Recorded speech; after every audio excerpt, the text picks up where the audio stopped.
I was really interested to find out about materials that come from plants, and I know there are quite a number that I don't know about. I work with raffia and I work with hemp, but I'd heard about elm, and this is made from strips of elm bark that have been made very soft by soaking and then woven into this fantastic robe, and it's so exciting to see it firsthand.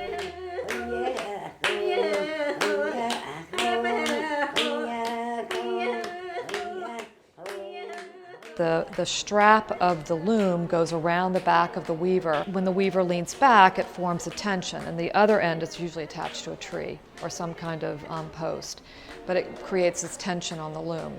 And so then they can weave it. It's only as wide as the body, so it's actually strips of woven cloth, and then these get sewn together into the robe. There's women who are also embroidering onto cotton cloth. And then those get appliqued onto the robe afterwards.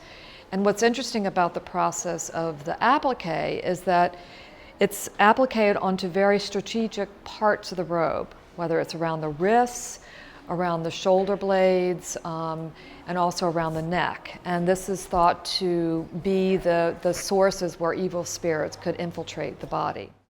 It's really great when you look at it underneath this, because you can really see the fibrous quality of the material and the honesty of it being from a tree. It has that slightly kind of scratchy quality to the nature of the thread, and also a flatness. The first time I worked with raffia, for example, it was in a beautiful hank. I saw it and I thought, oh, this is all golden raffia colour. It wasn't until I started weaving that I really noticed the tonal variations, quite a lot of tonal variations within it, from the tip to the root of each plant leaf. My guess is that when this is in a bundle, you'd think, oh, this is a brown bundle of stuff. You won't really think about it.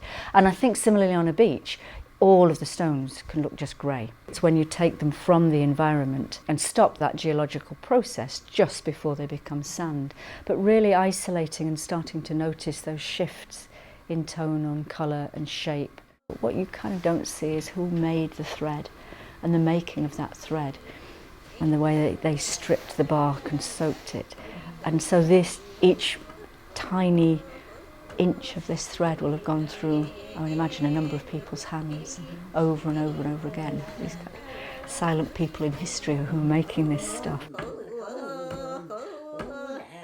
And their hand mark, their making of the thread is very much part of the whole piece.